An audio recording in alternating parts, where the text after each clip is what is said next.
Ici, vous allez trouver un lien vers ce tableau. Il est petit, hein. Il est petit, c'est sur 22 ans. Toutes les infos, vous n'allez pas trouver les informations en jaune. Les informations en jaune, ce sont mes calculs à moi. Mes calculs à moi. Quelques calculs, hein. Fatigué de faire tous ces calculs-là. Bon, je sais que je vais les reprendre. Je sais que je les ai déjà fait avant, mais je vais les reprendre dans une bataille avec le FMI et la Banque mondiale.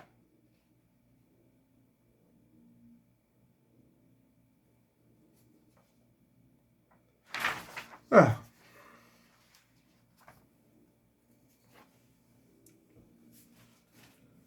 Je reviens sur les réserves de change.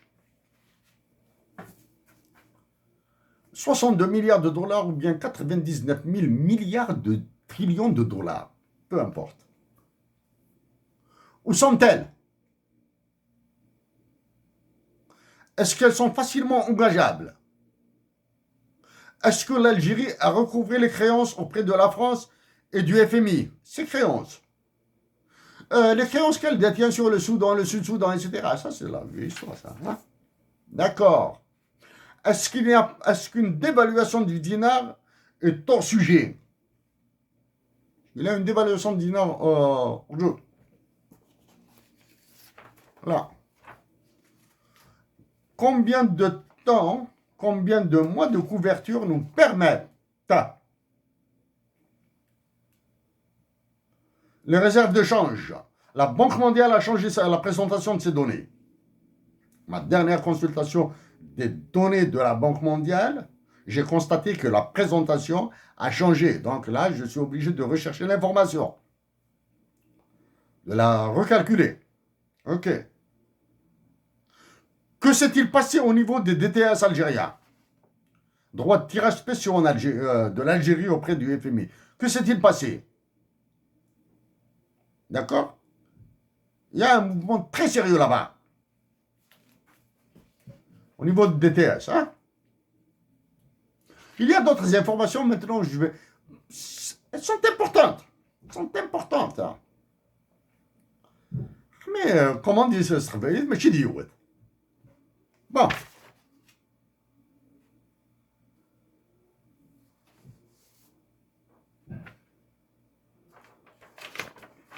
Je vais faire ça pour que vous pour que le balance à prix courant, dinar, dollar, taux de change du marché. Ça. La balance à prix courant, c'est-à-dire les prix de tous les jours. Récemment, après la visite du FMI, hein, des gars du FMI, Jensko, Enschkel, j'en ai parlé, hein. Il a dit que c'est la première fois depuis 2012 que la balance commerciale algérienne montre un excédent. Ça, c'est le FMI qui l'a dit. Hein.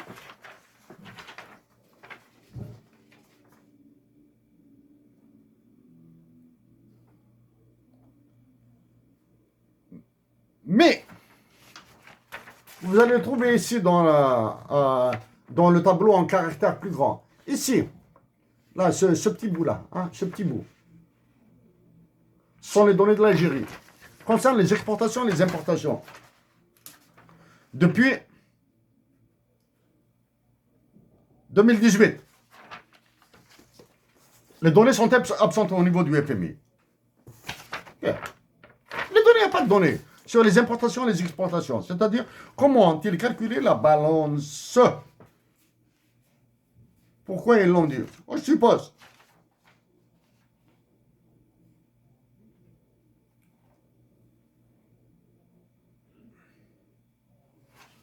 Moi, je l'ai ici. Hein. Ici, là, je vais l'encercler. Hein. Je vais l'encercler, c'est mieux.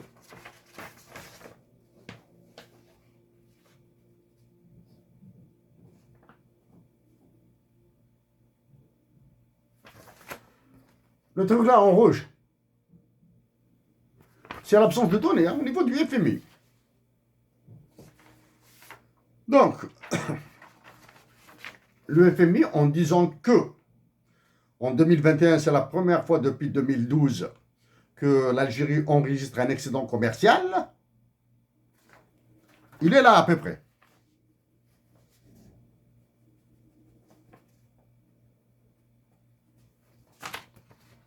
Ce sont les deux points rouges là. Ici, pour les étudiants, quand ils verront, les étudiants en économie en Algérie, 3e, 4e année, junior, hein, et ils demanderont l'assistance de leurs professeurs et enseignants, ils doivent faire attention au tri des données. Hein. Il faudra trier les données. Hein. Il faudra trier les données pour pouvoir faire des graphiques, etc. Effectivement, je vois ici que c'est depuis 2021, c'est en 2021 que la balance commerciale, d'après les derniers chiffres, hein, qui sont disponibles, hein, parce qu'il y a des chiffres qui ne sont pas disponibles.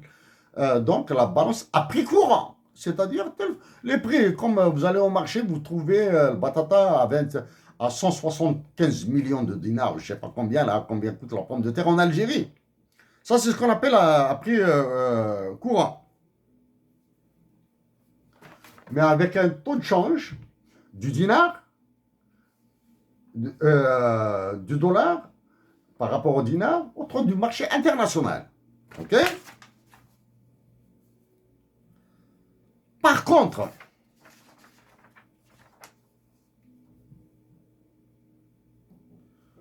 quand on fait la balance à prix courant avec les prix courants, mais un taux de change nominal effectif. Un taux de change nominal effectif.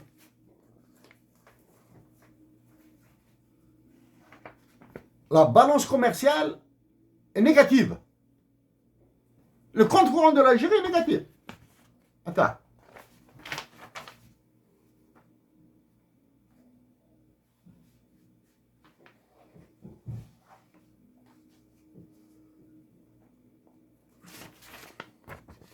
Attends, il faut faire attention au tri. Hein? Attends. Des fois, vous trouvez à droite, des fois à gauche, etc. Bon, ben, parce qu'il fallait que je trie sur les taux de change nominal effectif.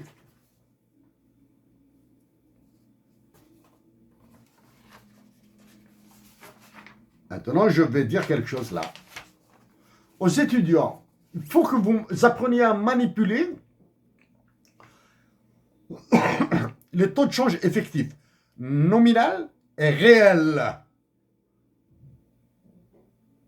Le taux de change nominal du dollar vers du dollar en dinar algérien en taux nominal, effectif nominal au taux effectif réel. Parce que au réel, il y a le taux d'intérêt qui rentre en jeu, il y a l'inflation qui rentre en jeu. D'accord. Aux étudiants, mettez-vous par groupe de 5, mettez-vous, retrouvez un réseau, les universités du sud, de l'est, de l'ouest, du centre. Trouvez, constituez un réseau comme ça. Hein. Constituez un réseau, vous deviendrez une force d'influence au service de la patrie. Mais demandez l'assistance de vos professeurs, demandez l'assistance de vos enseignants.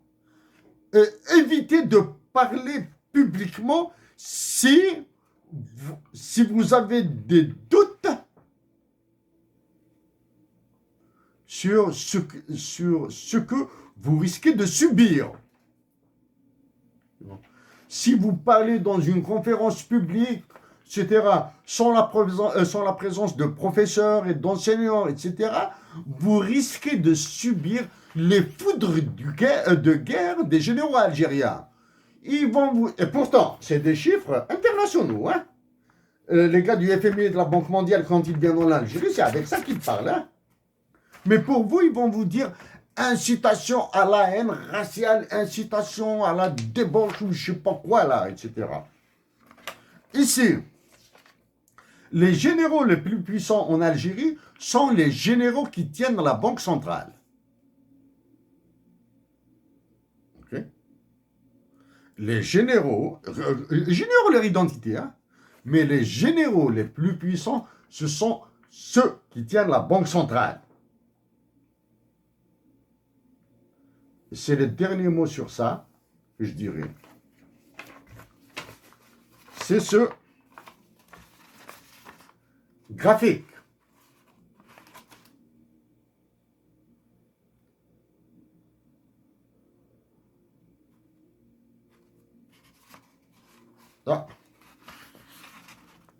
C'est la différence entre les taux de change du marché et le taux de change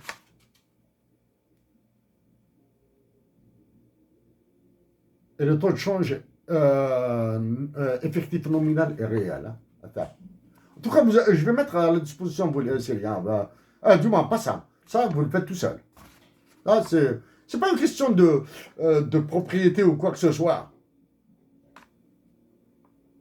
C'est pas une question de propriété. J'ai changé d'avis. Je vais les mettre. Parce que, probablement que j'ai fait une erreur. Maintenant, je les mets. Ça y est, j'ai décidé, je les mets. Maintenant, s'il y a une erreur, c'est tout le monde qui va tomber dessus. C'est tout le monde. Et tant mieux. C'est tout le monde qui va me tomber dessus. Et je rappelle que j'étais contre la dévaluation du dinar et que je serai toujours contre. Et à la prochaine dévaluation, j'ai dit que c'est des nazis, ils seront pires que des nazis, etc. Mais je continuerai à vous dire, demeurez pacifique. Voilà. C'est-à-dire, quand vous prenez le taux de change du marché, taux de change international, hein, sur Bloomberg, Reuters, ou bien à Londres, là, de Labour, vous cherchez le taux de change du dollar vers le dinar, taux de change au certain dollar. C'est-à-dire, vous prenez $1 et vous regardez combien il vaut en dinar. Vous prenez le taux de change nominal du dinar et vous prenez le taux de change effectif nominal du dollar en Algérie et le taux de change effectif réel du dollar en Algérie. Vous prenez ces valeurs. Vous faites la différence entre le taux de change international et le taux de change en Algérie nominal effectif en Algérie. Vous faites la différence entre le taux de change international et le taux de change effectif réel en Algérie. Vous allez produire ces deux courbes.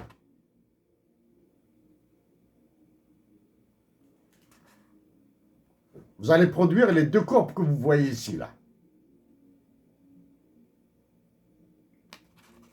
La distance qu'il y a entre la courbe verte, c'est vert ou bleu, là. La courbe bleue et rouge, ici. Elle signifie quoi?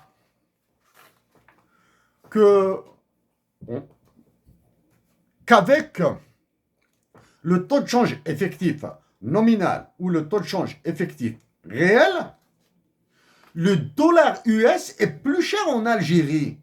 Il est plus cher. Hein?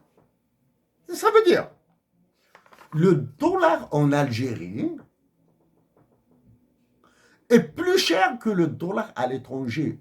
Le dollar américain vis-à-vis du dinar à New York, à Wall Street. Je suis parti à Wall Street. Non, je connais le coin. C'est très modeste, hein, vu de l'extérieur. Wall Street est très modeste. Mais à l'intérieur, c'est la courte minute du diable. Le dollar algérien, le dollar avec des dinars algériens est moins cher à New York qu'à Alger. Un exemple.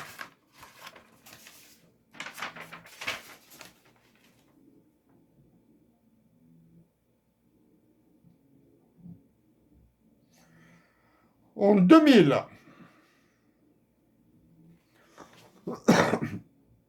attends, hein, c'est le dernier tableau que je lis. En 2000, écoutez, hein, en 2000, le taux de change du dinar du dollar américain en dinar algérien valait 75,34. Valait en 2000, le dollar valait 75,34 dinars. En 2020, le même dollar US vaut 132,13 dinars algériens. De 175 à 132, combien? 25 plus 32, 25 plus 30, 25 plus 32, ça fait 57 dinars. Ça fait 57 dinars. Bon.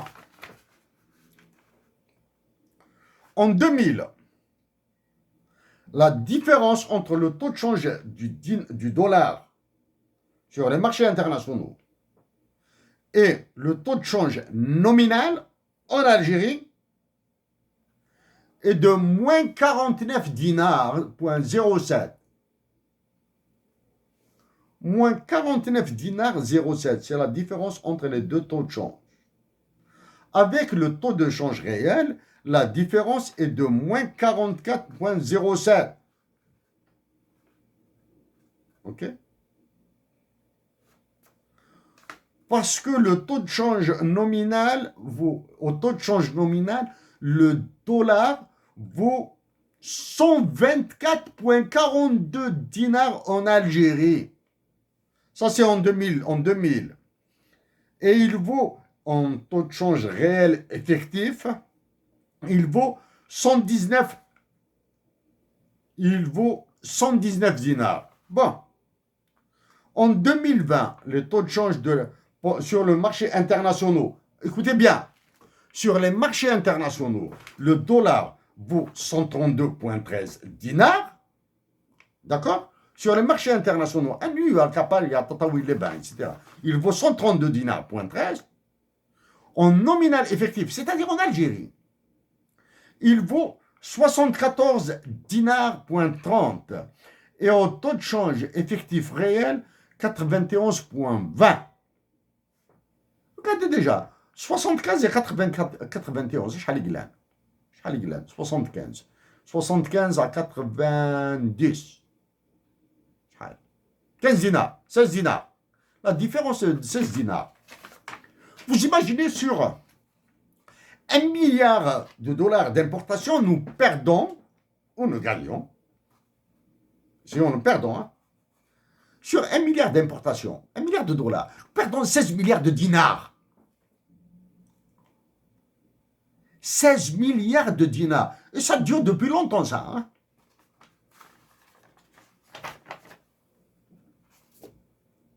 Chers compatriotes, faites ça. Faites ça.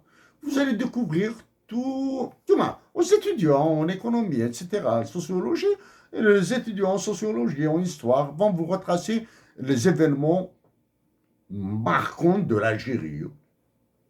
Exemple, après l'élection de Bouteflika à la présidence, la première action qu'il a faite au niveau international, il est parti à Davos, à Genève, à la conférence de Davos, à Genève, hein, du Forum économique mondial, de World Economic Forum à Davos, Genève. Il est parti là-bas, il a commencé à vendre l'Algérie là-bas.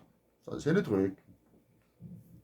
Maintenant, au gouverneur de la Banque d'Algérie, si je me présente à l'élection présidentielle, avec les conditions que j'ai évoquées, moi, je suis heureux, je dirai toujours, j'attends j'attends l'avis. Il est central, il est cardinal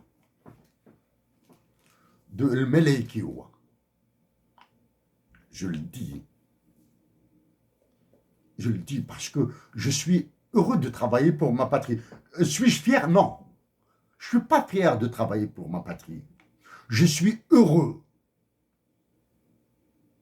de le faire. Parce que pour être fier, il faut apporter quelque chose de nouveau là. Moi, je suis tout simplement heureux. Si la femme, le Meleki ou le Jinti ou mon ange, ma jarre, me pousse, à l'élection présidentielle avec le changement des règles, avec trucs nationaux et internationaux, etc., etc. Si je suis élu, vous allez rester en fonction à la Banque centrale.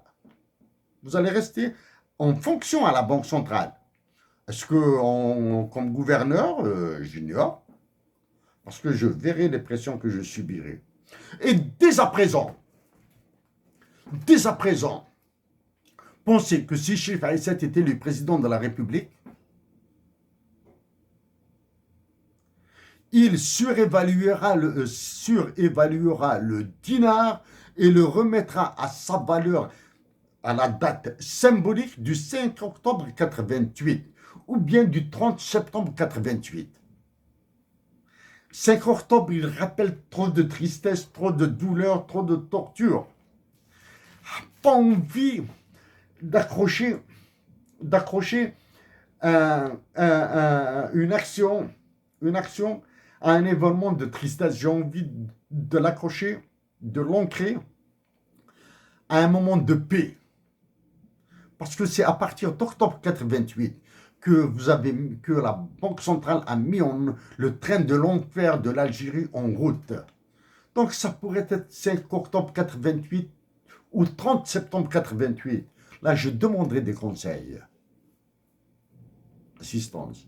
Mais je pense que ça ira plutôt vers le 30 septembre 88.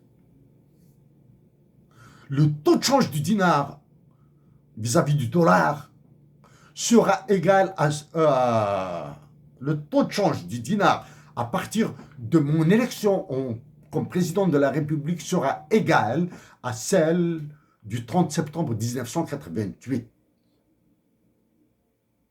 Vous préparez dès à présent l'ordonnance présidentielle.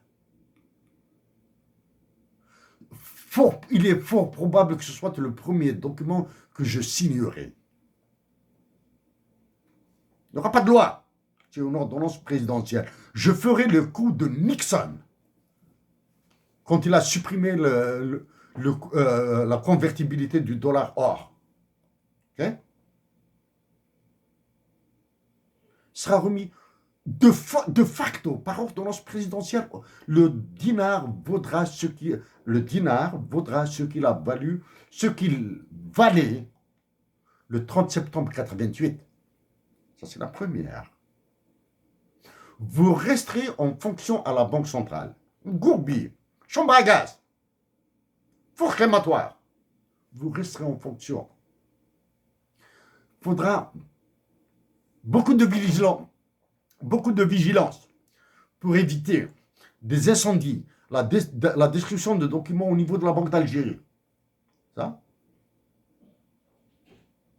Pour les contrats, ils sont informés. Les businessmen, ceux qui font de l'import, l'export, etc., sont informés dès à présent. Ils le savent. C'est une question de prévisibilité, de prédictibilité et de qualité de l'information que j'envoie aux agents économiques. C'est-à-dire, ils savent à quoi s'attendre. Ceux qui se rencontrent, tant mieux pour eux. Ceux qui seront pour, tant mieux pour eux, etc. Qu'ils commencent dès à présent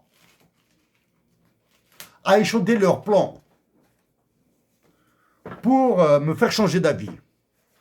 Pour ça, Hussein Ahmed ne pourra pas le faire. Hussein Ahmed et la femme que j'aime ne pourront pas me faire changer d'avis sur ça. D'accord? Pour les contrats. Maintenant, ils ont tout le temps. La loi ne sera pas rétroactive. Les internationaux vont me taper dessus. Déjà, comme ça, ils risquent de me faire exploser. Hein. Okay? Déjà, comme ça, j'ai mis les pieds là où il ne faut pas. J'ai dit les mots les plus dangereux qui puissent exister là. Et pour les contrats